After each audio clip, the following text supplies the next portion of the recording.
Hello అండి. నమస్కారం. అందరూ బాగుండాలి. అందులో నేను కూడా ఉండాలి. Welcome to ammamma's kitchen. Karthika మాసంలో ఉసిరి దీపం ఎందుకు వెలిగిస్తారు? అసలు దీని ప్రాముఖ్యత ఏంటి? ఈ విషయాల గురించి ఈరోజు తెలుసుకుందాం. కార్తీక మాసంలో ఉసిరి దీపానికి ఎంతో ప్రాముఖ్యత ఉంటుంది. అయితే కార్తీక మాసంలో చాలా మంది క్షేత్రాలలో ఉసిరి దీపాలను వెలిగిస్తారు. అంతేకాదు, కార్తీక పౌర్ణమి రోజున స్నానం చేసే నీటిలో ఉసిరిని వేసుకొని కూడా స్నానం చేస్తారు. అసలు ఉసిరికి ఇంత ప్రాధాన్యత ఎందుకు? అలాగే కార్తీక మాసానికి మరియు ఉసిరికి మధ్య సంబంధం ఏంటి? ఈ పూర్తి వివరాలను మనం తెలుసుకునే ప్రయత్నం అయితే చేద్దాం. పురాణాల ప్రకారం చూసుకుంటే ఉసిరి చెట్టుని ఈశ్వర స్వరూపంగా భావిస్తాం. కనుక ఈ మాసంలో ఉసిరి చెట్టుని పూజించి ఉసిరి చెట్టు కింద దీపాలను వెలిగిస్తారు. ఇలా దీపాలను వెలిగించడం వలన జీవితంలో కష్టాలన్నీ దూరం అవుతాయని, కుటుంబం సంతోషంగా ఉంటుందని నమ్మకం. ఇక ఈ విషయాలను వ్యాస మహర్షి తను రచించిన శివ మహాపురాణంలో కూడా వెల్లడించారు.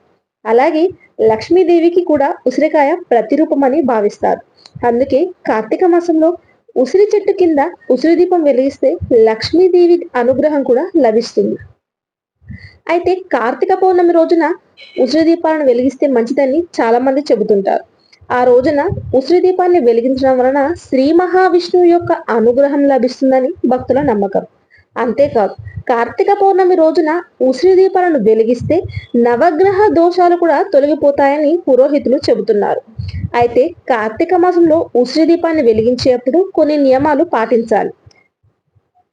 కార్తీక పౌర్ణమి రోజున శివాలయం లేదా విష్ణు ఆలయ ప్రాంగణంలో నీటితో శుభ్రం చేసి కొంచెం వరిపిండితో ముగ్గు వేసి ఆ ముగ్గులో పసుపు కుంకుమ పువ్వులతో అందంగా అలంకరించి తదుపరి ఉసిరికాయ పైన కొంచెం గుండ్రంగా కట్ చేసి ఆవు నెయ్యిని పోసి తామర కాడలతో తయారైన ఒత్తులను ఆవు నెయ్యిలో ముంచి ఉసిరికాయ మీద పెట్టి ఆ తర్వాత కొంచెం పసుపు కుంకుమ అక్షింతలతో అలంకరించి దీపాన్ని వెలిగించి అగరబత్తి వెలిగించి ఆఖరిగా ఉసిరి దీపాలను వెలిగించే సమయంలో ఓం శ్రీ కార్తీక దామోదరాయ నమః అనే మంత్రాన్ని పఠించాలి.